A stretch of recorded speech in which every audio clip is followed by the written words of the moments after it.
ഉസ്താദ് 10-20 ദിവസം ഈ ഒറ്റ കിടന്ന് കുഴപ്പം കിടന്നിട്ട് അങ്ങോട്ട് തിരിയാൻ വേദില്ല ഇങ്ങോട്ട് തിരിയാൻ വേദില്ല. കയ്യും കെട്ടാക്കിയിട്ടിട്ട് എല്ലാവരും എനിക്ക് വേണ്ടി കുടുംബത്തിനും വേണ്ടി ഇതുപോലത്തെ ഒരു പേരല്ല മൃഗത്തിന് പോലും കൊടുക്കല്ലേ അല്ലാ. മക്കളോട് ജീവിക്കാൻ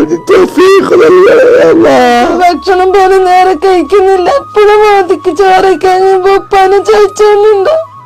എപ്പോഴും ഉപ്പ വേർത്ത് കയറിയിട്ട് എപ്പോഴും ചോദിക്കുന്നപ്പാന്. നിങ്ങളെല്ലാരും ഉപ്പാക്കൊരു ഉപ്പാനെ ഒന്ന് തിരിച്ചു കൊണ്ടുവരാൻ വേണ്ടി എല്ലാരും സഹായിക്കണം. അസ്സലാമലൈക്കും. എൻ്റെ ഉപ്പ എല്ലാ ദിവസവും പണിക്ക് പോകുന്ന ദിവസം പണിക്ക് ഷോക്ക് അടിച്ചിട്ട് ഹോസ്പിറ്റലുണ്ട്. ഇപ്പൊ